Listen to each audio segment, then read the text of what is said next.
다 같이 기도하심으로 수요 예배 드리시겠습니다. 다 같이 기도 드리시겠습니다.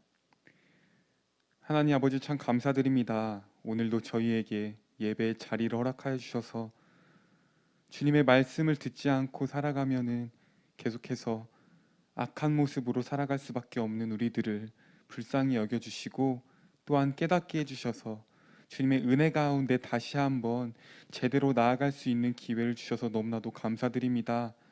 항상 우리의 모든 것들을 주님 앞에 아뢰며 주님께서 원하시는 모습으로 살아가며 고쳐나갈 수 있도록 주님, 이 시간 우리의 이 예배에 임하는 모든 마음과 자세들을 주님께서 교정하여 주시옵소서.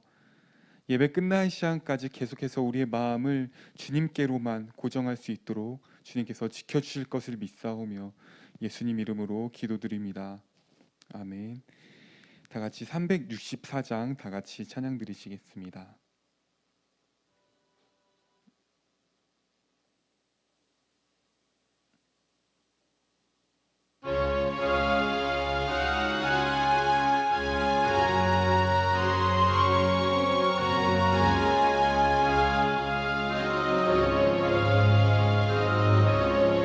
내 기도하는 그 시간, 그때가 가장 즐겁다. 이 세상 근심 걱정에 얽매인 나를 부르사 내 진정 소원 주 앞에 낱낱이 바로 아뢰어 큰 불행 당해 슬플 때 나 위로받게 하시네.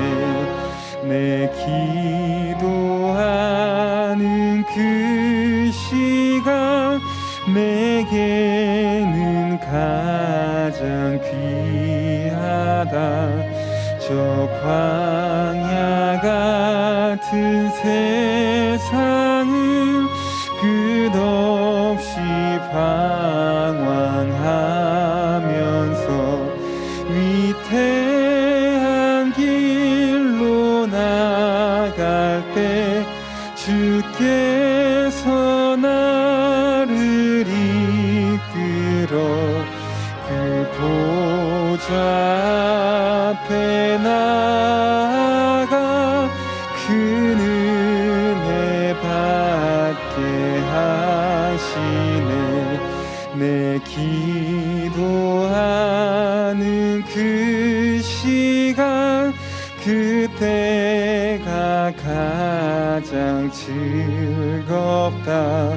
이때껏 지은 큰 죄로 내 마음 심히 아파도 참 마음으로 뉘우쳐 다 숨김없이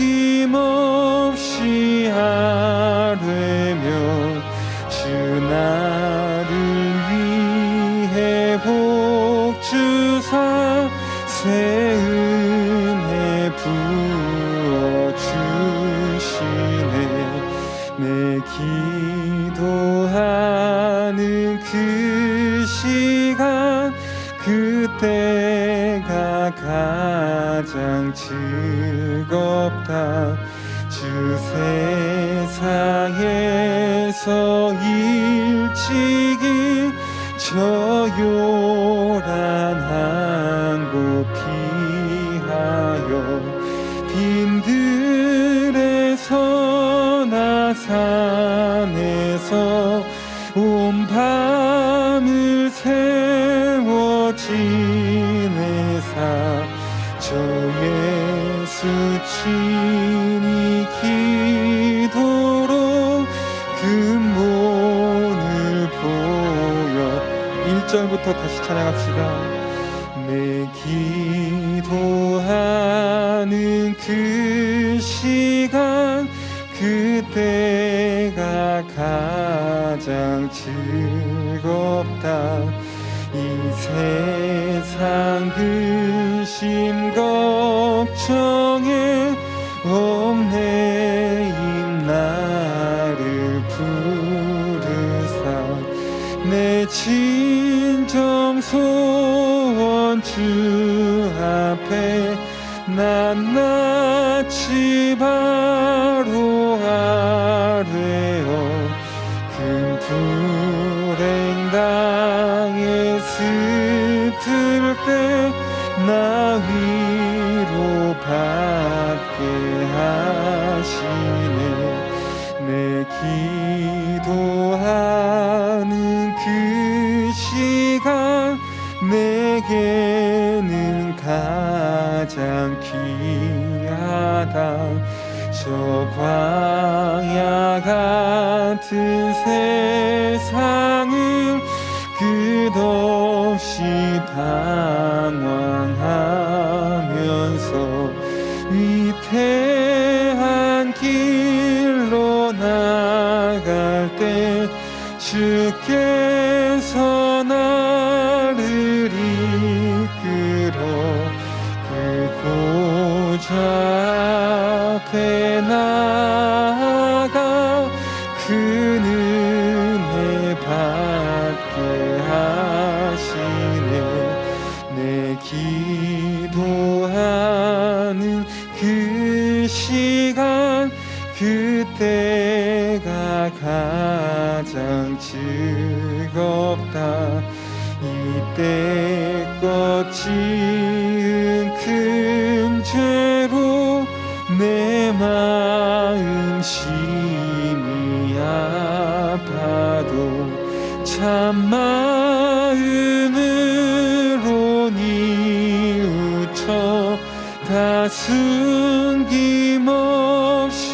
하뢰며 주 나를 위해 복 주사 새 은혜 부어주시네.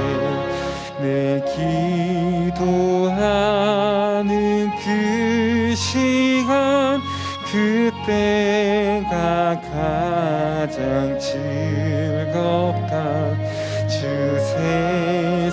세상에서 일찍이 저요란 한 곳 피하여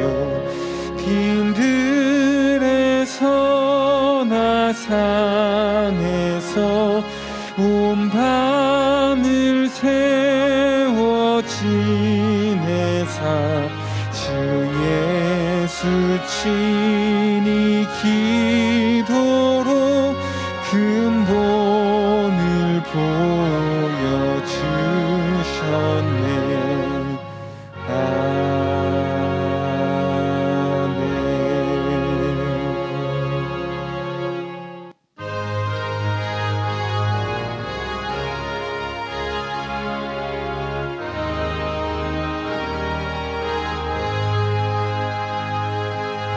어두운 내 눈 밝히사 진리를 보게 하소서.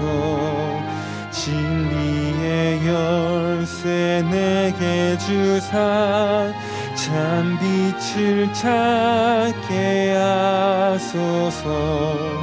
깊으신 뜻을 알고자 엎드려 기다리오니 내 눈을 뜨게 하소서. 성령이여 막혀진 내 귀 여시사 주님의 귀한 음성을 이 귀로 밝히 들을 때 내 기쁨 한량 없겠네. 깊으신 뜻을 알고자 엎드려 기다리오니 내 귀를 열어주소서.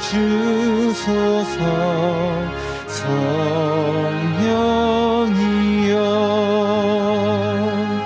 봉해진 내 임여시사 복음을 널리 전하고 차가운 내 맘 녹여주사 사랑을 하게 하소서. 깊으신 뜻을 알고자 엎드려 기다리오니 내 입을 열어주소서. 성령 1절 어두운 내 눈 밝히사 어두운 내 눈 밝히사 진리를 보게 하소서. 진리의 열쇠 내게 주사 참빛을 찾게 하소서. 깊으신 뜻을 알고자 엎드려 기다리오니 내 눈을 뜨게 하소서. 성령이여 막혀진 내 귀여시사 주님의 귀한 음성을 이 귀로 밝히 들을 때 내 기쁨 한량 없겠네. 깊으신 뜻을 알고자 엎드려 기다리오니 내 귀를 열어주소서. 성령이여 봉해진 내 임여시사 복음을 널리 전하고 차가운 내 맘 녹여주사 사랑을 하게 하소서. 깊으신 뜻을 알고자 엎드려 기다리오니 내 입을 열어주소서. 성령이여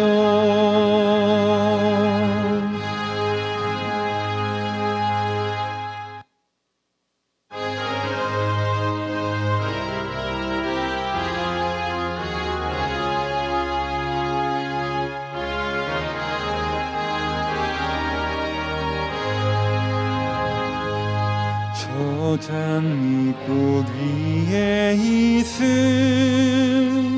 아직 맺혀 있는 그때 귀에 흐르는 이 소리 들리니 주 음성 분명하다. 주님 나와 동행을 하면서 나를 친구 삼으셨네. 우리 서로 받은 그 기쁨은 알 사람이 없도다. 그 청한 주의 음성 우는 새도 잠잠케 한다. 내게 들리던 주의 음성이 늘 귀에 전쟁하다 주님 나와 동행을 하면서 나를 친구 삼으셨네. 우리 서로 받은 그 기쁨은 알 사람이 없도다. 담 깊도록 동산 안에 주와 함께 있으려 하나. 괴로운 세상에 할 일 많아서 날 가라 명하신다. 주님 나와 동행을 하면서 나를 친구 삼으셨네. 우리 서로 받은 그 기쁨은 알 사람이 없도다. 이 시간 오늘 예배를 위해서 다 같이 기도드리시겠습니다.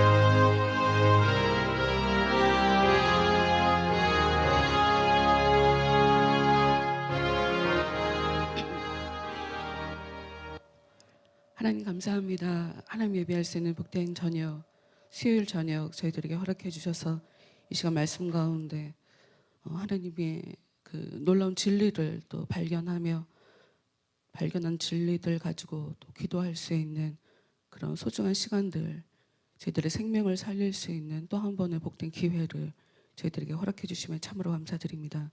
하나님, 이 시간 저희들의 마음을 하나님께 활짝 엽니다.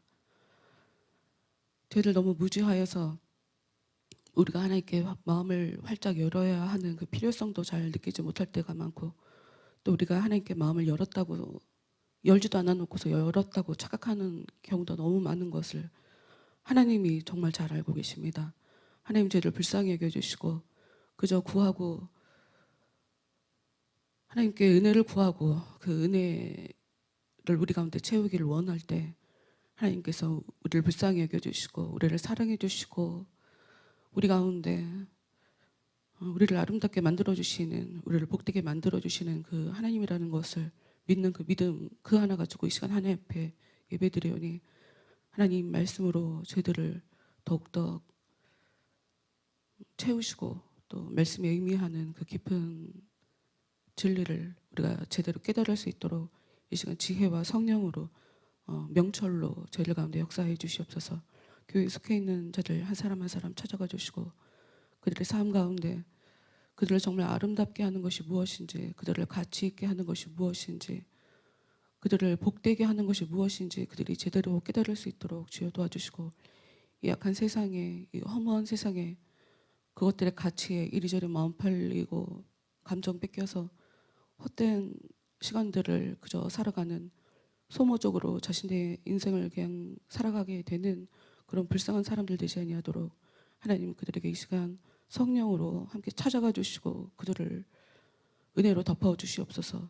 그들에게 무엇이 자신의 삶에 가장 귀하고 옳은 것인지 중요한 것인지 깨달을 수 있도록 하나님 그들을 붙잡고 있는 무지함, 그들을 혼탁하게 하는 더러운 악한 것들을 이 시간 그들 가운데서 물리쳐 주시옵소서. 특히 저희들 살아가고 있는 이 사회 가운데 하나님 더욱더 은혜로 함께 해주셔서 우리가 사회에 돌아가는 이 문제들을 어떻게 바라봐야 할지, 어떻게 움직여야 할지 그것을 각자 하나님께 기도하며 잘 알고 아는 대로 살아갈 수 있도록 주여 도와주시옵소서. 하나님보다 앞서지 아니하도록 주여 도와주시고, 하나님께서 원하시는 대로 또 움직이지 못하는 그런 슬픈 일이 저희들 가운데 일어나지 않도록 주여 제대로 붙잡아 주셔서 믿는 자로서 믿는 자답게 제대로 살아갈 수 있는 저희가 되게 하여 주시옵소서. 혼란스럽지 않게, 복잡하지 않게, 어렵지 않게 저희들 안에 벌어져 있는 이 모든 문제들 하나님 잘 아시오니 하나님의 영으로 저희들을 다스려 주셔서 하나님의 그 은혜 가운데서 평온하고 안정한 삶을 살아갈 수 있는 저희 모두가 될 수 있도록 하나님 저희들을 불쌍히 여겨 주시옵소서. 끝나는 시간까지 저희 귀와 특히 제 입 가운데 하나님께서 더욱더 역사해 주실 것을 간절히 소원하며 예수님 이름으로 기도합니다. 아멘. 다 같이 사도행전 15장 19, 20, 21절 말씀 보도록 하겠습니다.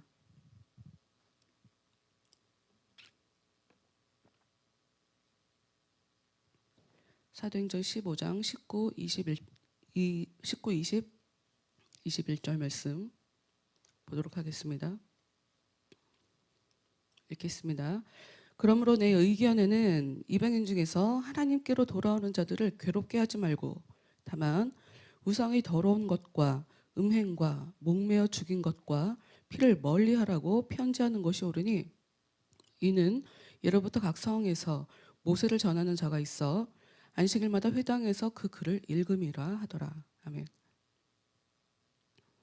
지금 계속 이 사도행전 15장 말씀을 통해서 지금 우리가 같이 읽은 19, 20, 21절 말씀이 지금 예루살렘 교회의 지도자로 있는 야고보가 지금 이방인 선교, 그러니까 유대인들의 유대 사회에 이방인들이 대거 유입되는 상황에 율법이 정말 중요하다, 할례가 정말 중요하다라고 굉장히 시끄러운 문제가 일어나는 상황에 예루살렘 교회의 지도자로서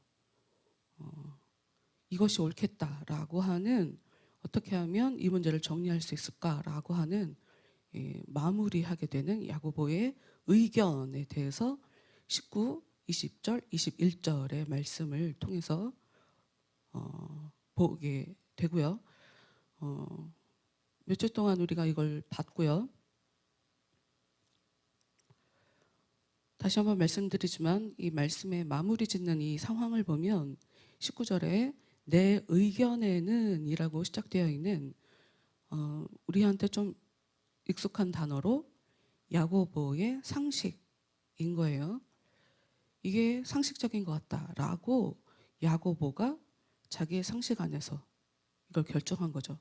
근데 이제 제가 교회 다니면서 교회 다니는 사람들이 참 상식이 없다라는 그 생각을 할 때가 정말 많아요. 그리고 우리가 보면 상식이란 단어에 대해서 굉장히 개념 정리가 다른 것 같고요.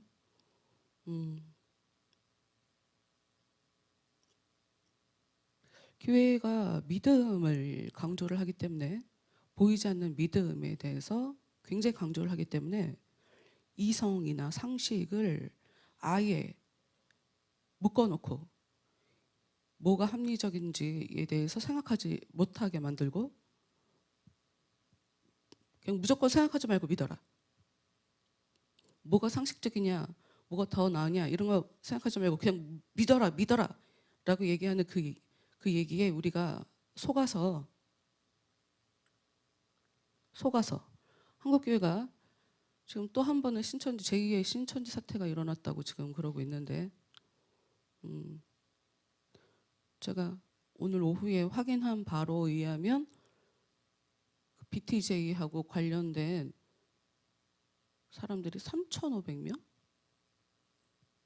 그러니까 처음에는 그 집회를 참석했다고 얘기도 안 했는데 하도 그 센터 측에서 신고해라. 그래서 지금 3,500명이 내가 거기 참석했다 하고 그 신고하고 이제 진료를 그 뭐라 그래? 진료라고 해야 되나? 코로나 검사를 받은 거 얘기가 나오더라고요. BTJ가 지금 오늘 예배에 중요한 주제는 아니니까 여러분들하고 말씀드리고 싶은 건 말씀을 깨닫게 되면 여러분 은혜를 더 알게 되면 여러분 그걸 알게 될 거예요. 여태까지 내가 알고 있던 그 모든 것이 미혹이었다. 이 얘기가 뭔가 이 얘기가 좀 비상식적으로 들릴 수도 있어요, 여러분들이. 그리고 뭔가 굉장히 뭐 영적인 것 같이 그렇게 느껴질 수도 있어요. 근데 좀 오버해서 받아들이지 마시고. 그러니까 이런 거지. 우리가 어렸을 때, 저도 어렸을 때 제정신 못 차리고 살았기 때문에 과거의 모습을 생각해 보면서 그때 왜 그랬어? 라고 얘기를 누가 물어본다 그러면 제가 할 수 있는 얘기는, 제가 할 수 있는 답은 그러게 말이에요. 제가 그때 왜 그랬는지 모르겠어요. 제가 그때 미쳤었나 봐요. 이럴 만한 상황이 사실 많아요. 저는 제 인생에. 그러니까 무엇인가를 알아간다라고 하는 그 이야기 뒤에는 와, 내가 이제껏 모르고 살았구나. 내가 이제껏 안다고 착각하고 살았구나 라는 이야기라고 볼 수가 있단 말이에요. 상식이 있어야 된다. 굉장히 좀 뭔가 아이러니한 것 같지만 종교적으로 굉장히 큰 문제가 일어나고 있는 상황인 것 같은, 신학적으로 굉장히 큰 문제가 일어나고 있는 상황을 마무리하게 된 것이 야고보의 의견, 야고보의 상식인 거예요. 근데 이제 여기서 야고보의 의견, 야고보의 상식이라고 하는 이 상황을 보면 그 근거가 율법을 기반으로 하고 있죠. 율법. 그리고 우리 삶에, 그러니까 율법대로 안 살았는데, 할례를 지키지 않았는데도 하나님께서 지금 역사하고 계신다라고 하는 이 삶의 자리, 뭐 이거 두루두루 여러 가지를 다 포함해서 모든 것을 통합적으로 다 바라본 다음에 그것을 야고보가 자기 의견에는 이라고 얘기를 하죠. 그러니까 우리는 굉장히 상식적으로 살아야 된다. 신학도 상식과 맥을 달리하고 있지 않다 하는 그 얘기를 좀 알았으면 좋겠어요. 그리고 말씀을 전할 때마다 제가 좀 조심스러운 게 있는데 좀 필요 이상으로 좀 오버해서 해석하지 않았으면 좋겠어요. 오늘도 이제 그거를 좀 살펴볼 거예요. 일단 다시 결론을 21절 결론을 다시 한번 보고, 그리고 이제 야고보서 말씀을 오늘 좀 보려고 해요. 21절 말씀을 다시 볼게요. 그러니까 왜 야고보가 이런 이야기를 하게 됐나 하면서 21절에 그 근거로 왜 내가 내 의견, 야고보가 자신의 의견, 내 상식으로 이게 맞는 것 같다라고 그 의견을 내면서 이 시끄러운 상황을 어떻게 종식시킬 수 있었냐라고 하는 그 근거 21절.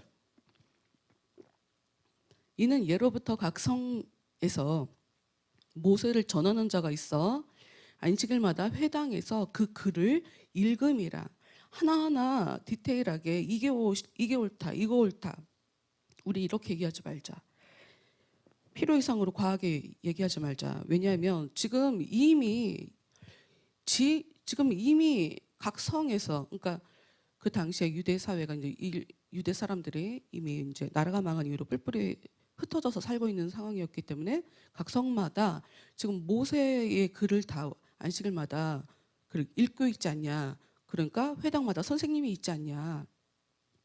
디테일한 것은 그 선생님이 정하자. 디테일한 건 선생님이 정하고 다른 것은 그냥 우리 자유의 문제. 뭐가 이게 반드시 옳다라고 하는 것은 얘기하지 말고, 그런데 최소한 이 우상에 더러운 것, 음행, 목매어 죽인 것, 피리를 멀리하는 것, 요거 외에는 우리가 더 깊게 얘기하지 말자라고 지금 마무리를 하고 있는 거예요. 그러니까 각자 알아서 하는 거예요. 말씀을 전하고, 그러니까 말씀을 전하고 있는 그 선생님과 말씀을 듣는 그 사람들이 그냥 나머지는 알아서 하면 되는 건 거예요. 하여튼 그렇게 했다라고 아시고 또 이거를 또 우리가 잘못 읽어서 그럼 성경은 우리 마음대로 해석해도 된다는 얘기인가? 또 거기까지 가시면 안 돼요. 오늘 좀 보고 싶은 건 야곱과 그러니까 이것을 통해 사실 바울과 야고보가 어떤 율법관을 갖고 있는지가 사실 여기 드러나요. 굉장히 단편적으로 써 있는 말씀 몇 개인 것처럼 보이지만 이렇게 말을 한다는 건 그 어떤 가치관, 율법에 대해서 자기가 생각하고 있는 자기의 율법관이 있기 때문에 그걸 바탕으로 그냥 이런 이야기를 한 거죠. 야고보와 바울, 사실 지금 이 문제는 바울이 갖고 와서 교회가 시끄러워졌던 문제고 마무리는 야고보가 졌어요. 성경에 대해서 좀 아시는 분은 알겠지만 야고보가 책을 쓴 게 있어요. 야고보 서신. 하여튼 요한계시록 뭐 있죠.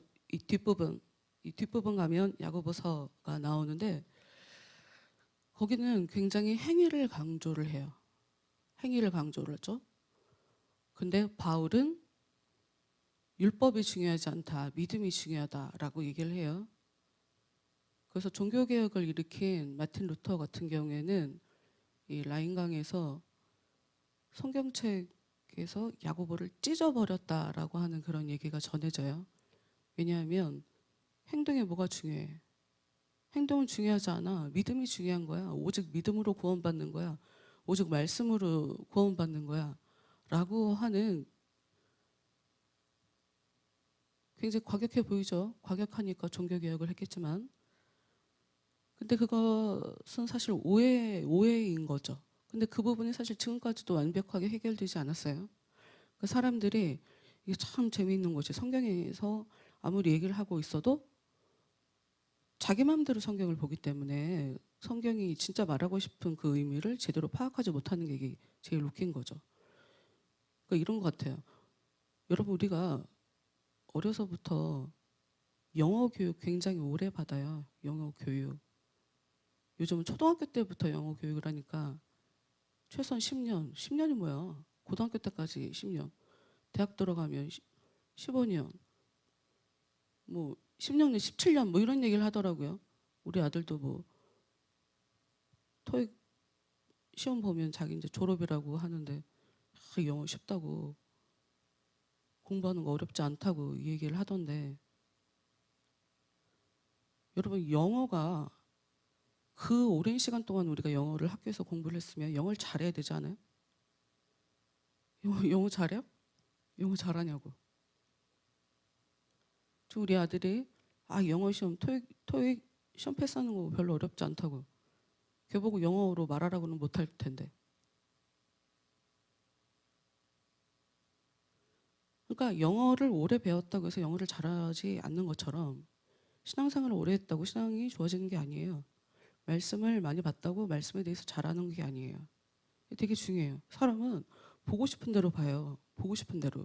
이해하고 싶은 대로 이해하기 때문에 바울하고 야고보는 절대로 다른 얘기를 하지 않아요. 근데 종교 개혁을 했던 마틴 루터뿐만 아니라 지금도 야고보에 대해서 오해를 하는 사람들이 지금도 있어요. 그 사람이 행위를 강조한 것처럼 믿음이 정말 중요하다. 행위가 중요하지 않다. 대체 야고보서를 어떻게 읽었길래 그런 얘기를 하는지 진짜 이해가 안 가는데 뭐 오늘 야고보의 율법관을 이야기하다가 그 부분을 얘기할 수 있으면 뭐 얘기를 한번 해보고 그러지 않으면 그냥 율법관 얘기만 하고 야고보 1장 25절 말씀을 함께 보도록 할게요. 야고보 1장 25절 말씀. 야고보 1장 25절.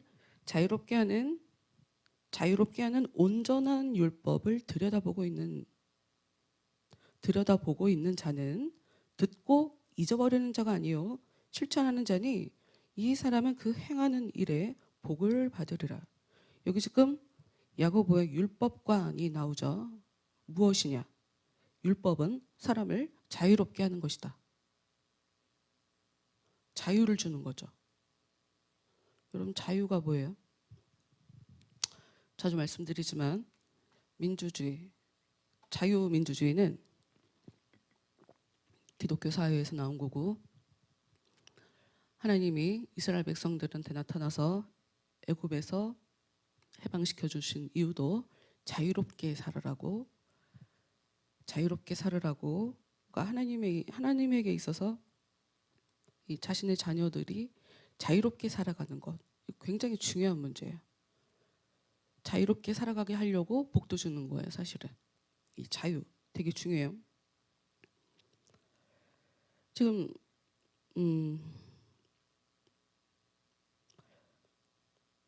1장 25절 2장 12절 한 번 더 읽읍시다. 야고보 2장 12절 12절 야고보서 2장 12절 너희는 자유의 율법대로 심판받을 자처럼 말도 하고 행하기도 하라. 자유의 율법.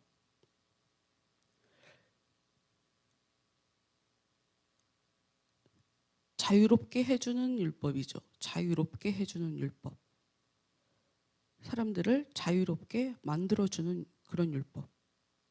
근데 야고보의 말씀을 잘 보면 너희들은 말씀을 들을 때 그냥 듣는 자로 그냥 머물러 있으면 안 된다. 말씀을 행하는 자가 돼야 된다. 이게 야고보서의 주제거든요. 말씀을 듣기만 하고 듣기만 하고 가만히 있으면 안 된다. 행하기도 해야 된다. 말씀을 행하는 자가 자유케 된다. 말씀대로 사는 자가 자유케 된다라고 하면서 동시에 어떤 얘기를 하냐? 의무를 지워줘요. 그러니까 자유롭게 살기 위해서는 말씀대로 살아야 된다. 그러니까 자유하게 하는 율법대로 살아야, 그러니까 율법대로라고 하면 이제 또 오해할 수가 있으니까 말씀대로 살아야 자유롭게 된다라고 하는 야고보의 머릿속에 율법은 어떤 것이냐? 사람을 자유롭게 하는 것이다 라고 하는 것에 대해서 지금 2번이나 이야기를 하고 있어요. 근데 바울 같은 경우에는 로마서 7장 6절에 이런 말씀이 있죠. 이제는 우리가 얽매였던 것에 대하여 죽었으므로 율법에서 벗어났으니, 바울이 얘기한 걸 보면 율법에서 벗어났다. 먼저 다른 얘기하는 것 같죠? 야고보는 율법이 사람들을 자유하게 한다라고 얘기를 했는데 바울은 우리는 율법에서 벗어났다라고 얘기를 하니까 율법과 상관없이 산다라고 하는 것처럼 들리죠. 그러니까 이것만 봐서 왜 저렇게 얘기를 했나, 왜 저렇게 표현을 했나에 대해서 깊게 돌아보지 않으면 우리는 야고보와 바울이 다른 율법관을 가지고 있는 것처럼 그렇게 생각하게 돼요. 미시나라는 게 있어요. 미시나가 뭐냐면 그 성서 이후에 가장 오래되고 권위 있는 유대 구전법 수록집. 그러니까 구전으로, 그러니까 글을 쓰기가 돈이 되게 많이 든단 말이에요. 글을 쓰려면 지금은 우리가 뭐 펜도 자유롭고 공책도 구하기가 쉬우니까 글을 쓴다는 게 어렵지 않지만 옛날에는 정말 부자나 글을 쓸 수가 있단 말이에요. 그러니까 우리에게는 글을 써서 그 어떤 이야기를 서로 이렇게 돌려보는 것, 이것보다는 말로 구전으로 전해지는 이런 것들이 훨씬 더 많았죠. 근데 이제 유대 사람들이 이 구전으로 전해 내려오는 이것이 옳다라고 하는 규정 짓는 그런 이야기들을 이렇게 모은 잠언집 같은 모음집이 있었어요. 그게 미시나라고 하는 그런 책이 있거든요. 근데 미시나에 이런 얘기가 있어요. 율법을 연구하는데 몰두하는 자를 제외하고는 자유인을 발견하지 못한다. 그러니까 자유인은 율법을 연구하고 몰두하는 자들이나 자유롭게 산다라는 이야기예요. 여기에는 이런 얘기가 있죠.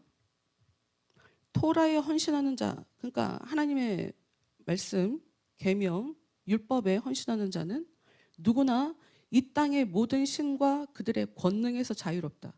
그러니까 우리가 생각하는 자유는 그냥 마음대로 사는 자유를 얘기하지만 지금 이 율법에서 얘기하는 자유, 그러니까 율법을 연구하고 율법에 몰두하는 사람이 자유인이다라고 하는, 여기서 얘기하는 자유는 어떤 의미냐? 다른 신으로부터의 자유예요. 그 신이 갖고 있는 그 힘으로부터의 자유예요. 그러니까 이런 거죠. 우리가 화를 잘 낸다. 짜증을 자주 내는 사람들 있죠. 화가 제어가 안 되는 사람이 있어요.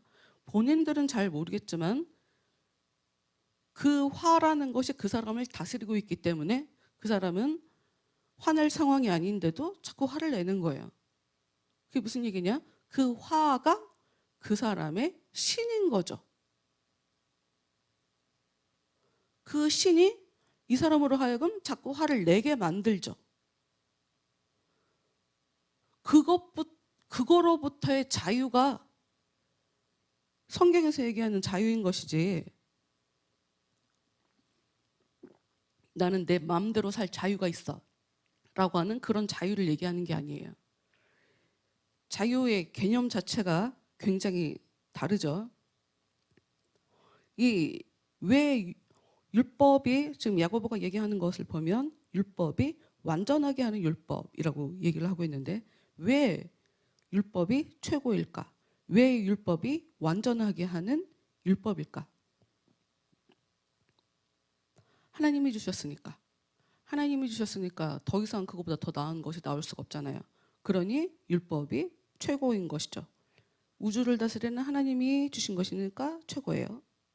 그리고 그 율법대로 하나님이 세상을 다스리고 계시고, 또 그런 다스림을 받는 사람이 구원과 복을 얻기 때문에 율법이 최고죠. 그러니까 자유함은 어디에서 오냐? 자유함은 죄로부터의 자유를 얘기하는 거고, 죄로부터의 자유, 죄가 더 이상 그 사람한테 영향력을 미치지 않는 것을 바로 구원받은 것이다 하고 얘기를 하는 거고, 그게 어떤 사람에게 그 구원이 임하냐? 하나님의 통치가 그 사람에게 임한 사람이 구원을 받는 거죠. 그리고 그런 사람에게 복이 임하게 되는 거죠.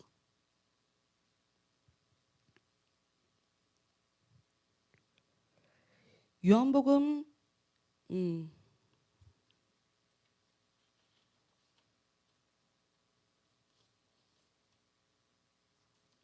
아니요, 이건 나중에 얘기할, 이건 나중에. 왜 율법이 사람으로 하여금 온전하게 하나? 왜 율법이 사람을 자유하게 하는지를 한번 살펴보면 아주 우리에게 중요한, 굉장히 제가 말씀을 전할 때마다 자주 말씀을 전했던 예레미야 31장 말씀이 있어요. 제가 들어보세요. 예레미야 31장 31절에 이렇게 말씀이 써 있어요. 여호와의 말씀이니라. 보라, 날이 이르리니 내가 이스라엘 집과 유다 집에 새 언약을 맺으리라. 이 언약은 내가 그들의 조상들의 손을 잡고 애굽 땅에서 인도하여 내던 날에 맺은 것과 같지 아니할 것은, 내가 그들의 남편이 되었어도 그들이 내 언약을 깨뜨렸음이라. 여호와의 말씀이니라. 그러니까 지금 예레미야가 언약에 대해서 얘기를 하는데, 새 언약, 옛 언약을 얘기하고 있고 새 언약을 얘기하고 있어요. 그러니까 옛 언약은 사람들이 분명히 내가 그들의 이스라엘 자손들을 애굽에서 인도해 내어줬고 그들에게 내가 남편이 되어 주었는데도 불구하고 그 언약이 깨졌다. 그 언약이 깨졌다. 그런데 나는 새 언약을 맺겠다라고 하면서 예레미야 31장 33절에 그러나 그날 후에 내가 이스라엘 집과 맺을 언약은 이러하니 라고 하면서 새 언약을 맺을 건데 이 새 언약이라는 것이 어떤 형태로 사람들에게 찾아오게 되는지에 대해서 기록을 하고 있어요. 곧 내가 나의 법을 그들의 속에 두며 그들의 마음에 기록하여 나는 그들의 하나님이 되고 그들은 내 백성이 될 것이라 여호와의 말씀이니라. 그러니까 율법이 예전 율법이 아니라 새로운 율법이 오는 거예요. 새로운 율법. 근데 그 새로운 율법은 어디에 오냐? 사람의 마음에 오는 거예요.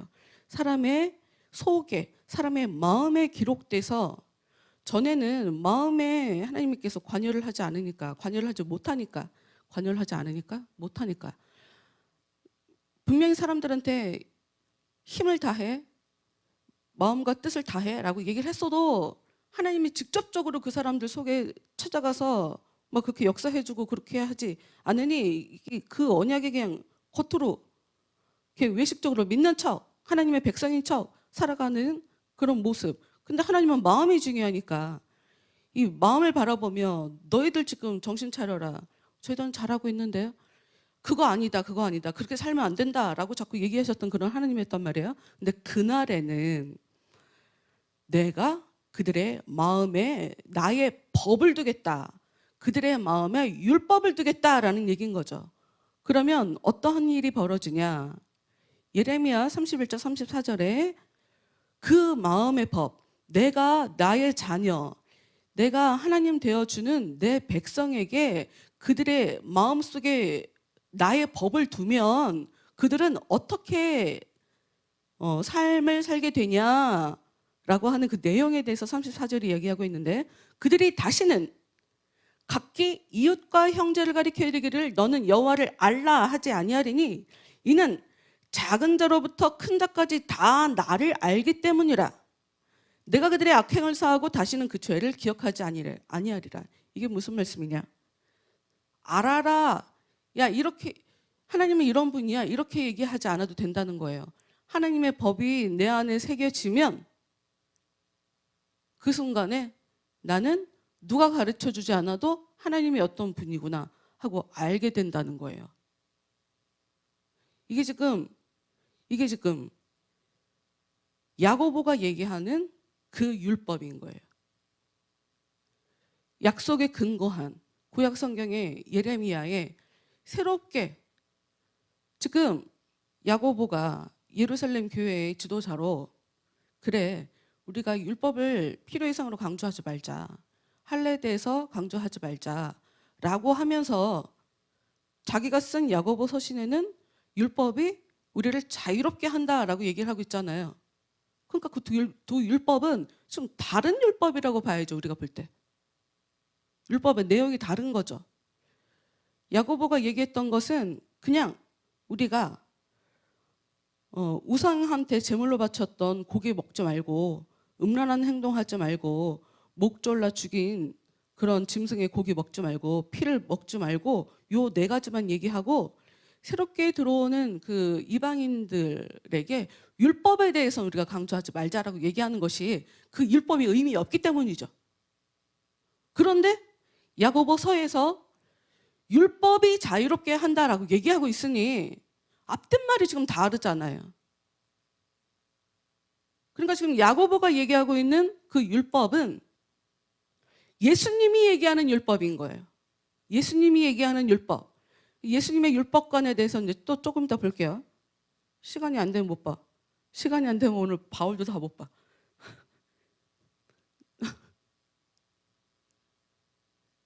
같은 율법이란 단어로 보이지만 그 얘기가 내용이 다른 거예요. 내용이.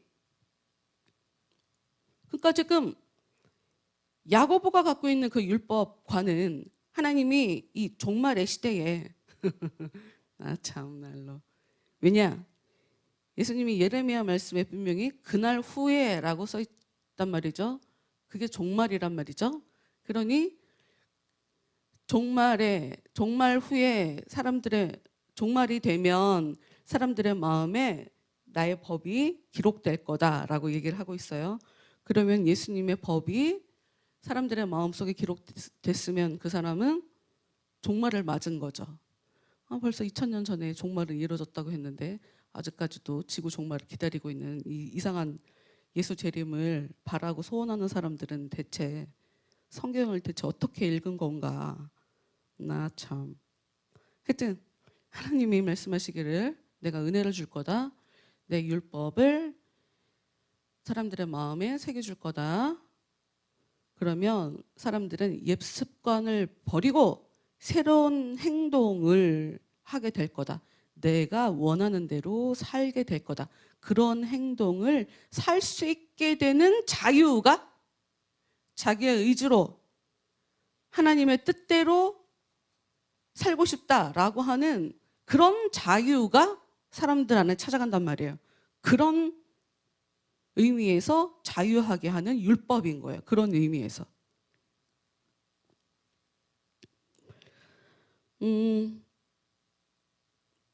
이거랑 좀 비교해서 좀 다른 것을 봅시다. 우리가 사도행전 15장 말씀을 봤잖아요. 한 장만 더 넘겨서 사도행전 16장 3절을 보면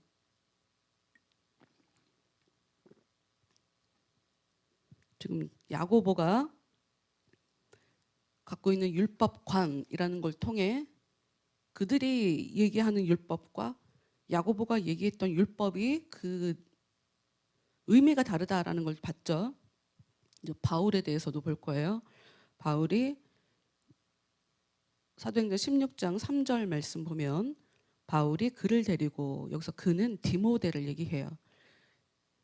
디모데를 데리고 떠나고자 할새 그 지역에 있는 유대인으로 말미암아 그를 데려다가 할례를 가니, 바울이 지금 디모데를 데리고 가는 상황에 그 사람에게 할례를 행하고 있어요. 할례 필요 없다. 율법 필요 없다. 율법 지키는 거 우리 강조하지 말자라고 지금 예루살렘 교회에서 회의로, 심지어 야고보를 통해 예루살렘 교회에 어쩌면 그리스도 교회 그 당시로 보면 최고 수장이라고 볼 수 있거든요. 그에 의해 할례 하지 말자, 율법대로 살지 말자라고 이야기를 한 이후에 바울이 디모데를 데리고 가는 상황에 할례를 받게 하고 있어요. 여러분, 다시 말씀드리지만 바울은 율법대로 사는 거, 율법 중요하지 않다. 할례 중요하지 않다. 믿음이 중요하다라고 얘기하는 사람이에요. 근데 지금 이거 뭐예요? 왜 할례를 받게 했냐고. 좀 더 읽어볼까요? 이는 그 사람들이 그의 아버지는 헬라인인 줄을 다 알미로라. 디모데는 어머니는 유대인이고 아버지는 헬라인이었어요. 근데 이제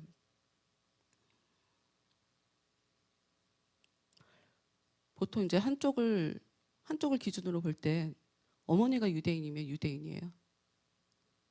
어머니가 유대인이면 유대인으로 해요. 근데 그럼에도 불구하고 할례를 행하도록 바울이.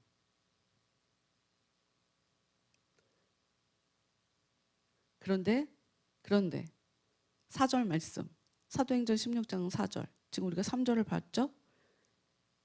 디모데에게는 할례를 행했는데, 그리고 데리고 가는데 4절, 여러 성으로 다녀갈 때에 예루살렘에 있는 사도와 장로들이 작정한 규례를 그들에게 주어 지키게 하니.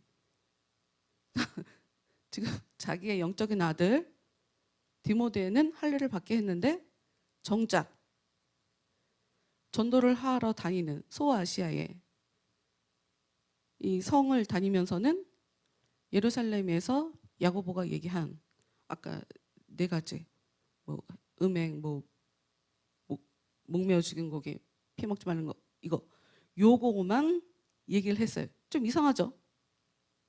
특히나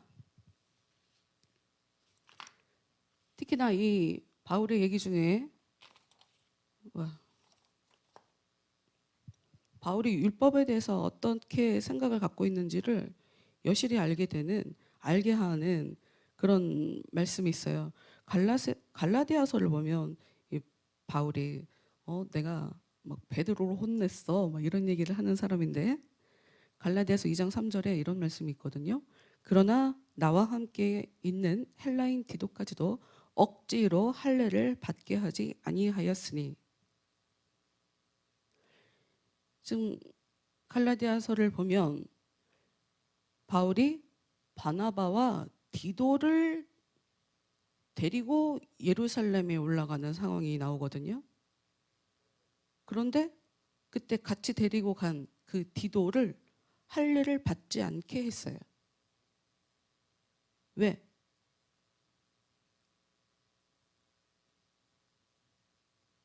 그게 본질이 아니니까. 여러분 지금 바울이 이랬다 저랬다 왔다 갔다 하는 사람처럼 보이죠? 그럼 또 한 군데를 또 볼까요?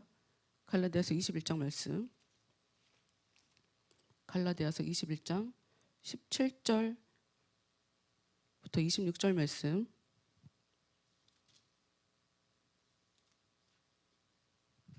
이게 현대어 성경은 여러분 좀 읽기가 쉽잖아요. 차라리 이 개역개정 말고 제가 현대어 성경으로 읽어드릴게요. 그냥 들어보세요. 21장 17절부터 26절 들어보세요. 예루살렘에 있는 신도들은 우리를 진심으로 환영해 주었다. 예루살렘에 도착한 그 다음날 바울은 우리를 데리고 야고보를 비롯한 예루살렘 교회 장로들을 만나러 갔다. 한 차례 인사가 끝난 다음 바울은 그의 전도 여행을 통하여 하나님께서 이방인들 가운데 이루어 놓으신 많은 일들을 낱낱이 보고하였다. 그들이 하나님을 찬양하며 바울에게 말하였다. 사랑하는 형제여, 당신도 아시다시피 수많은 유대인들도 신도가 되었습니다. 그러나 그들은 그리스도인이 된 후에도 유대의 전통과 관습만은 반드시 지켜 나가야 한다고 주장하고 있습니다. 그런데 그들 모두가 당신이 이방에 있는 유대인들에게 모세의 율법과 우리 유대인의 관습을 어겨 아이들에게 할례를 베푸는 것을 금하라고 가르치고 있다는 말을 들었으니 이제 어떻게 하면 좋겠습니까? 당신이 여기 왔다는 것도 틀림없이 그들이 알게 될 것입니다. 그러니 당신은 이렇게 하십시오. 여기에 하나님께 서원한 4사람이 있습니다. 그들과 같이 성전에 가서 함께 머리를 깎은 다음 그 비용을 모두 대신 물어주십시오. 그러면 당신이 유대의 관습을 인정할 뿐 아니라 스스로도 잘 지켜가고 있다고 믿고 다시는 그들이 당신을 의심하지 않을 것입니다. 이방인 그리스도인에게는 이런 유대인의 관습을 지키라고 요구할 생각이 없습니다. 그들은 다만 전에 편지로 써 보낸 대로 우상에게 바쳤던 음식과 피와 목매어 죽인 짐승의 고기를 먹지 말고 음행을 삼가야 합니다.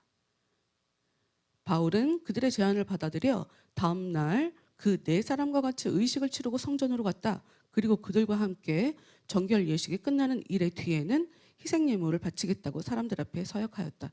지금 이게 어떤 상황이냐면 바울이 같이 다니는 동역자들하고 예루살렘을 갔단 말이에요. 근데 거기에 사람들이 바울이 하나님이 우리의 선교 사역에 이렇게 역사하셨습니다 라고 얘기를 하니까 참 감사할 일이죠. 근데 이 사람들한테 중요한 건 와, 하나님이 역사하신다라고 하는 게 중요한 게 아니라 바울 때문에 시끄러워질까 봐가 중요한 거예요.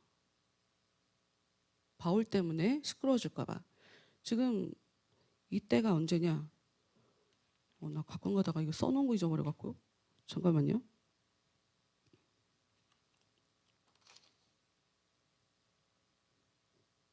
못 찾는 건가?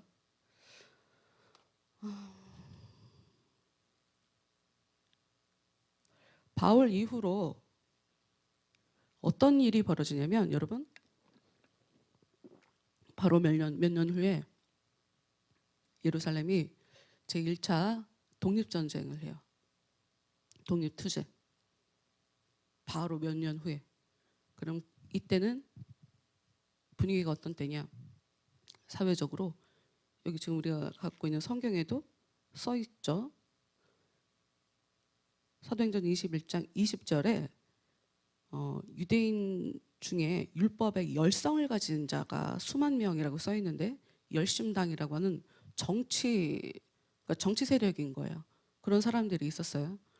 그러니까 이 사람들이 이 율법에 대해서 지키지 않는 사람들, 율법에 대해서, 그러니까 자기들의 이 사회에 물 흐리는 사람들에 대해서 굉장히 예민하게 반응하게.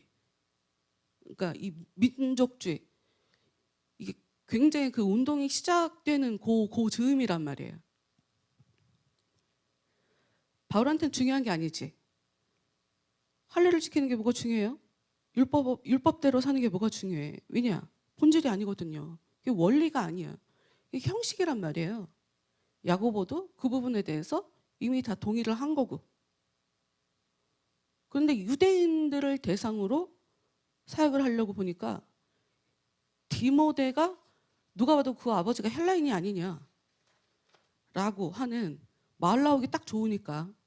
그래서 디모데에게도 할례를 받게 했고, 지금 이 상황에도 자기가 율법에 대해서 무시하는 사람이다라고 하는 그 이야기가 사실 무시하는 건 아니죠. 왜냐하면 바울의 입장에서는 그 율법이라는 것이 하나님께 인도하는 몽학선생이다라고 하는, 온전하진 않지만 그분이 오실 때까지, 예수가 우리 안에 역사하실 때까지 우리를 잘 인도해주는 정말 좋은 선생이다라고 얘기하고 있는 게, 그러니까 의미 없는 게 아니에요.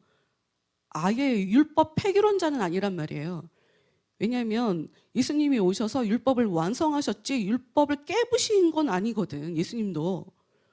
그런데 사람들 눈에 그 율법 아무것도 아니라고, 율법 중요하지 않다고 이렇게 비춰지고 있으니, 그러니 바울한테 무엇을 요구했냐면, 이 지금 네 사람, 하나님께 자기를 드리기 위해서 나시린으로 드리기 위한 사람들, 이제 보통 돈 없는 사람들이 이런 길을 가잖아요. 또 신학대 가보니까 돈 없는 사람은 다 거기 다 모여 있더라고. 그러니까 돈 없는 이 가난한 사람 지금 4명이 서원을 했단 말이에요. 제가 하나님 뜻대로 살겠다고. 그 비용을, 당신이 비용을 지불해 줘라. 그리고 같이 그 사람들과 함께 그 사람들 앞에 서약하고 뭐 이거를 하려면 그 사람들이 일주일 동안 그 정결 예식을 행하는 게 있어요. 수염도 깎지 않고 머리도 자르지 않고 뭐 이런 거 있단 말이야. 그거를 같이 하고 일주일 동안 그 사람들과 같이 있다가 그 사람들이 비용을, 너가 대신 비용을 지불해 줘라. 그러면 유대인들이 쟤네들이 바울이 율법에 대해서 무시하는 줄 알았는데 이것에 대해서 무시하는 사람이 아니네? 이렇게 생각할 수 있게 되지 않냐. 그러니까 그걸 해라 라고 지금 예루살렘 교회에서 야고보를 중심으로, 분명히 야고보가 자기 입으로 그거 중요하지 않다라고 얘기해놓고 지금 21장에 와갖고 야고보가 요구하고 있는 상황인 거예요, 바울에게. 근데 바울은 하죠. 지금 바울의 율법 관에 대해서 더 하면 시간이 너무 넘어가니까 이것은 좀 다음에 보는 걸로 하고, 그러니까 다시 15장으로 돌아와 볼게요. 지금 우리가 단편적으로 바울이 한 말, 야고보가 한 말만 15장을 통해서 바울이 주장하는 것, 야고보가 주장하는 것만 생각한다면 과연 이 사람들이 어떠한 의도로 그 행동을 했는지, 그 말을 했는지 사실 우리가 알 수 없단 말이죠. 사실 의도라는 것이 굉장히 중요해요. 그리고 아니 율법이 중요하지 않다고? 근데 마음대로 하라고? 각기 회당에서 가르치는 그 선생님이랑 알아서 하라고? 대체 이 얘기가 무슨 얘기야? 우리가 이거 이해하기가 되게 어렵거든요. 예수님은 그 율법을 새 언약이란 것으로 사랑이란 단어로 완전히 이것을 융합을 시켰던 것에 대해서 이제 우리가 알아요. 예수님이 세 계명을 너에게 준다. 서로 사랑해라. 내가 너희를 사랑한 것 같이 너희도 서로 사랑해라. 너희가 서로 사랑하면 이로써 모든 사람이 너희가 내 제자인 줄 알리라. 예수님이 율법을 사실 사랑으로 대체하면서 새 언약이라고 하면서 사람들한테 줬단 말이에요. 그리고 예레미야에도 그날이 되면 새 언약을 준다고 하면서 사람들의 마음에 내 법을 두시겠다라고 하나님께서 예언해 주신 그 예레미야 말씀, 그것을 가지고 와서 그걸 바탕으로 두고 야고보는 자기의 율법관을 갖고 그걸 바탕으로 율법 중요하지 않아 라고 얘기를 한 거란 말이죠. 그러니까 지금 무슨 얘기를 하고 싶으냐면, 잘못 보면 야고보가 무슨 얘기를 하는지도 우리는 제대로 이해하기가 어렵고, 아니 왜 분명히 회의를 할 때 예루살렘 교회에서 회의를 하면서 더 이상 하려 하지 말자, 율법을 주장하지 말자라고 하면서 뒤에 가서는 왜 저랬으며, 바울이 자기가 같이 다니고 있던 디도에게는 할례를 받지 않게 끝까지 할례 일부러 안 받아. 왜? 그 사람들이 주장하는 거 그거 중요하지 않으니까 라고 얘기해놓고 디모데를 할례를 받게 하는 게 이게 뭔가 앞뒤가 다른 것처럼 보인단 말이죠. 왜 그러냐면 율법, 할례, 어떻게 보면 일관성이 없어 보이지만 이것은 그냥 형식인 거예요. 형식. 중요한 건 원리란 말이에요. 원리. 그러니까 예수님이 얘기하는, 아까도 잠깐 말씀드렸지만 처음부터 하나님이 사람들에게 율법을 주실 때 마음과 뜻과 정성을 다해라, 힘을 다해라, 성품을 다해라, 그리고 내가 준 이 말씀대로 살아라 하고 얘기했지만 사람들은 마음을 중요하게 여기지 않았어요. 응? 내 뜻이 중요해. 내 뜻을 가지고 자의적으로 저는 못해요. 하나님 그렇게 얘기하셨어도 전 못해요. 이게 아니라 네 힘을 다해. 힘써, 애써. 주를 위해서 성품을 다해서 분명히 할 말씀 다 했단 말이에요. 그런데 사람들은 겉으로 성품은 못돼 처먹었어. 사람 구별하고, 잘난 사람 못난 사람 구별하고, 그 힘든 사람 도와줄 때도 사람들한테 칭찬받으려고 도와주고, 겉으로만 믿는 척하고 살면서 이게 율법대로 살고 있는 거라고 생각하는 거란 말이에요. 하나님께서 얘기하시는 건 율법은 그런 의미가 아닌데 마음이 중요한 건데, 하여튼 지금 야고보와 바울이 왜 이렇게 뭔가 이중적인 것 같은가? 실제로 바울에 대해서는 이중적 율법관이라고 하는 이 논쟁이 따로 있어요. 왜 바울이 이중적인 율법관을 갖고 있나? 근데 잘 보면 야고보도 그런 것처럼 보이니까. 그런 이유가 원리가 중요하다. 원리만 건들지 않으면 그 형식은 아무것도 중요하지 않아. 그러니 필요 이상으로 강요하지 말고, 근데 우리한테 진짜 중요한 건 무엇이냐? 강한 믿음 가진 사람이 약한 자 배려해 주는 거. 강한 믿음 가진 사람들은 마음이 강하니까 뭐 이래도 상관없고 저래도 상관없거든요. 그렇지 않아요?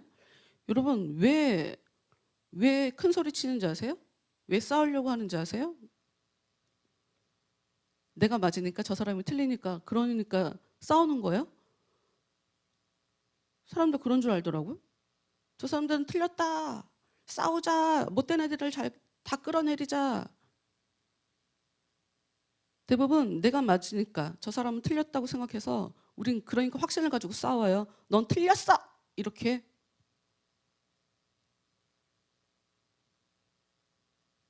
반대로 생각해 보셔야 돼요. 반대로. 왜 싸워요? 설명을 못하니까. 뭐가 중요한 건지 모르니까. 느낌만 있어. 내가 맞아. 아무리 봐도 내가 맞는 것 같아.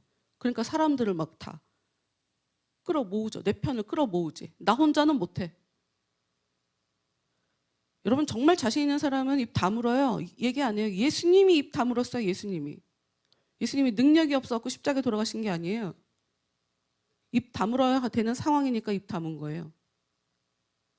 주일날도 잠깐 말씀드렸지만 예수님이 진짜 사람들을 위해 주는 방법은 우리가 볼 때 나한테 그러면 안 돼 너희들 벌 받아. 나를 죽이면 너희들한테도 하나님이 그냥 넘어가실 리가 없어. 너희들 그러면 안 돼. 너희들 내가 메시아라는 걸 받아들여야 돼. 라고 그들 편에서 분명히 예수님은 천사를 동원할 수 있는 하늘의 그 군대를 동원할 수 있는 그런 분이라고 자기 스스로 얘기하시는 분이 있거든요. 근데 베드로가 칼을 들고 예수님 잡아가려고 하는 사람들에게 휘둘러서 뭐 귀가 떨어지고 막 이런 상황이 벌어질 때 칼 쓰지 마. 칼 쓰면 칼로 망해. 라고 하는 그 얘기. 때로는 그냥 입을 다물어. 쟤네들이 미쳐 날뛰면 그냥 맞춰줘. 틀린 애들은 시간이 지나면 이상한 애들이라고 그냥 자동으로 그냥 나와. 내가 나쁘다고 얘기 안 해도.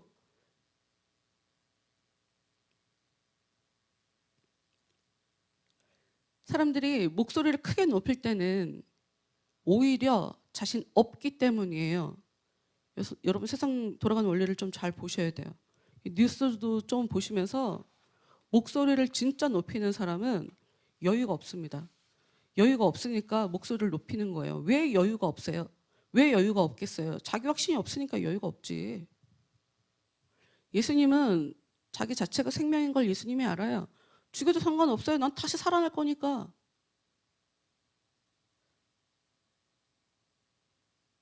하여튼 더 얘기하면 예수님의 율법관에 대해서까지 또 넘어가게 되니까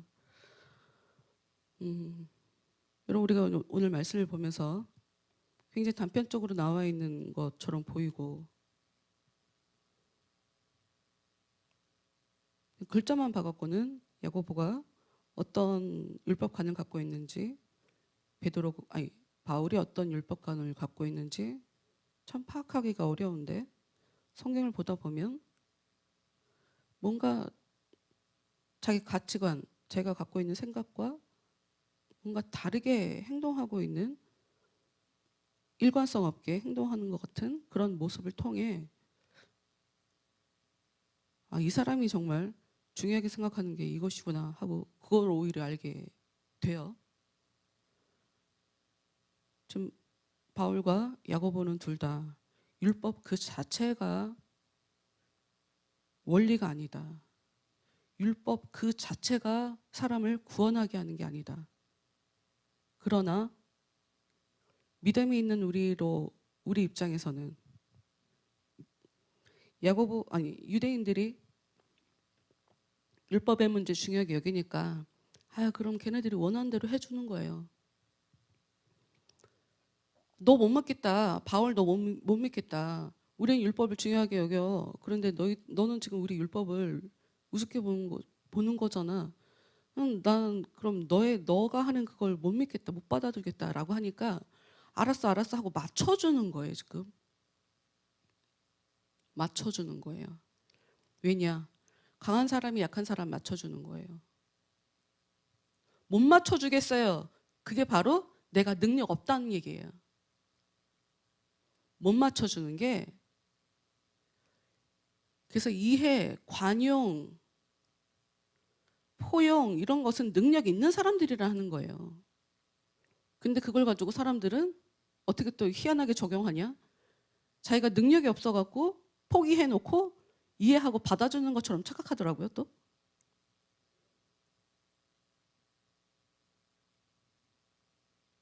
하여튼 여러분 기독교에 있어서 가장 중요한 단어는 사랑이에요.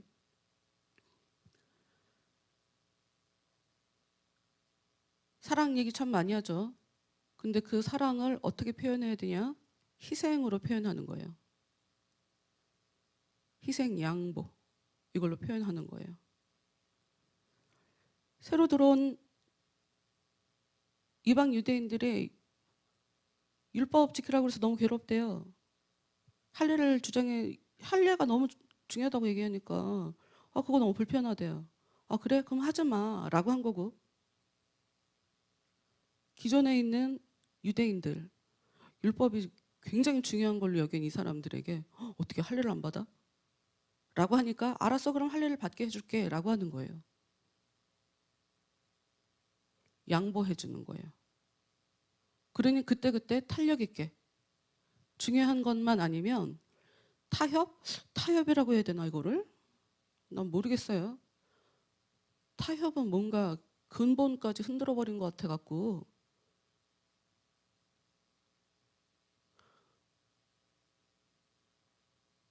그러니까 이런 거죠.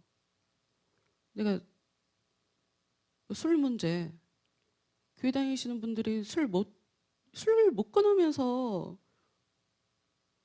술 먹는 거가 무슨 믿음이랑 상관이 있냐라고 얘기하는데, 그거는 술을 안 먹는 거가 자기한테 정말 아무것도 아닌 문제가 되는, 내가 내 마음대로 컨트롤할 수 있는 술, 진짜 먹어도 그만이고, 안 먹으면 또 안 먹을 수 있다고, 언제든 난 안 먹을 수 있어, 이렇게 되는 사람들이나 그 얘기를 할 수가 있는 거지. 율법도 마찬가지예요. 내 안에 은혜가 와서, 새 율법이 와서 나로 하여금 하나님을 정말 사랑하게 하고 또 이웃을 정말 사랑하는 그런 마음이 있으니까 유대 지도자들한테 가고 화 있을진저 하는 거지. 행동 고치라고. 너는 벌 받아라, 넌 지옥이나 떨어져라. 그게 예수님이 한 얘기의 그 본질이라고 생각하면 안 돼요, 우리는.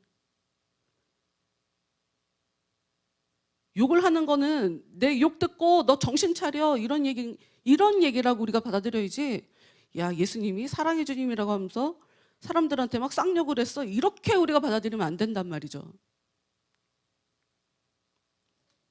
그러니까 우리가 그래서 성경을 제대로 이해하려면 상식이 있어야 돼요. 상식이 없으니까 어디까지 이렇게 선이 없어서 이렇게 필요 이상으로 넘어가서 해석을 하는 거예요. 그래갖고 이단도 나오는 거지. 하여튼 이 기독교의 중요한 건, 강한 자가 약한 자를 끌어안는 거. 내가 정말 강한 자다라고 하면, 내가 하나님의 사랑을 가졌다라고 하면 믿음 없는 약한 그 사람들 내가 더 끌어안을 수 있고, 그 사람들을 받아줄 수도 있고, 그 사람들을 포용할 수 있고, 그 사람들이 원하는 대로 양보할 수 있고, 배려해 줄 수 있고, 그게 바로 예수님이 우리한테 원하는, 그리고 성경이 우리한테 얘기하는 진정한 율법이 우리 안에 새겨진 사람의 삶의 모습인 거죠. 네, 우리 네, 나머지는 다음 주에 더 하는 것으로 하고, 오늘 그 정인이 양 엄마가 재판을 그렇게 일찍 받나? 다른 사람들도 그렇게 일찍 받는지 난 잘 모르겠는데 공개 재판이었더라고요. 뉴스에서 사람들이 잔뜩 모여갖고 버스에 호송되는 그 차. 나 진짜 깜짝 놀랐어. 사람들이 저렇게까지. 그 양엄마 엄청 겁먹었을 것 같아요. 왜냐하면 아동학대로 그렇게까지 뉴스에서 시끄럽게 떠든 사람이 없었으니까 자기도 대충 넘어갈 수 있을 거라고 생각했을 것 같아. 나는 보통 그러잖아요, 요즘. 두루두루 생각이 없는 거죠.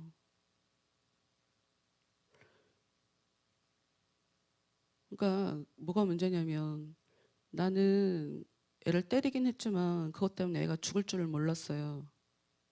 그것도 이상한 거고, 죽어라 라고 순간적으로 뭐가 뒤집어 씌워서 애한테 그랬는데 거짓말 하는 것도 이상한 거고 좀 둘 다 이상한 거예요. 뭐냐면 우리는 하나님께 은혜를 받기를 원하면서 뒤로는 하나님이 은혜를 줄 수 없게 그렇게 제정신을 못 차리고 그렇게 살더라고요. 이기적으로 살고 양보가 어딨어 양보가. 내 마음대로 돼야지. 희생이 어딨어. 그런 것도 못하면서 하나님한테 은혜 달라고 기도하더라고요. 여러분 그 엄마나 우리랑 지금 뭐가 다른 거예요 그게. 내 모습을 봐야지. 정말 내 안에 하나님의 말씀이 새겨져 있나. 내가 내 안에 찾아오신 그 은혜대로 내 그 뜻대로 살고 있나. 내가 정말 하나님을 사랑하고 있나. 내가 하나님의 사랑을 받고 있나. 그런 게 확인이 돼야 그에 따른 복도 내 안에 나타나는 거지. 정작 중요한 건 하지 않으면서 그냥 막연하게 그냥 위로받고 싶고 사랑받고 싶고 전보다 잘 살고 싶고 이게 바로 다 도둑놈 심보란 말이에요. 그러니까 우리한테 중요한 건 하나님은 우리한테 은혜를 주세요. 그리고 우리가 받은 그 은혜, 그러니까 우리 안에 찾아온 하나님의 은혜는 우리로 하여금 우리가 하나님의 뜻대로 살도록 만들어버려요. 그러니 각자 여러분의 삶을 보면서 이 시간 기도하면서 내가 정말 하나님의 뜻대로 살고 있나. 야고보가 말하는 행동이 중요하다라고 얘기한 건 믿음이 있는데 행동이 왜 그러냐 그 얘기거든요. 믿음이 있다고 하면서 행동이 이상하면 그거 진짜 믿음 아니다. 그런 얘기로 그런 차원으로 행동을 강조한 거란 말이죠. 내가 어떻게 살고 있나. 내가 정말 하나님에 대해서 사랑받을 만한 그런 삶을 정말 내가 지금 살고 있나 현재. 그런 모습, 그런 자신의 모습을 좀 보면서 그 부분에 하나님한테 좀 진솔하게 회개할 거 회개하고 도움 구할 건 도움 구하고 그렇게 기도하시기 바래요. 여러분 하나님 살아있어요. 느껴지지 않아도 여러분이 못 느끼는 것뿐이지 하나님 정말 살아계시고 하나님은 우리가 행동을 어떻게 하느냐 그것을 가지고 복을 줄지 안 줄지를 결정한다고 성경에 써 있어요. 야고보만 얘기하는 게 아니에요. 내 행동을 보고 하나님은 안 돼요. 얘가 내 자녀도 아니다. 내 행동이 그걸 가지고 평가를 한대요. 그러니 여러분 더 이상 속지 않고 내가 내 자신에게 속지 않고 괜찮을 거야 이렇게 변명하지 말고 합리화시키지 말고 그거 전부 다 내가 나를 속이는 거니까 그거 하지 말고 정직하게 내 모습을 들여다보며 하나님의 은혜를 받아서 내가 하나님이 기뻐하는 그런 삶을 살 수 있게 하나님 도와달라고 각자 그렇게 기도하시고 이제 사회적으로 지금 여러 가지로 많이 혼란스러우니까 하여튼 그것을 통해서 하나님 저한테 무엇을 가르치고 싶으세요? 제가 뭘 배워야 해요? 하고 물어보시면서 정말 그 하나님의 그 음성을 들을 수 있는 귀를 열어달라고 기도하시고 하나님이 나한테 이런 걸 원하는구나 라고 하는 것을 그거 볼 수 있는 그런데 마음의 눈을 열어달라고 이 시간 다 같이 기도하시기 바랍니다.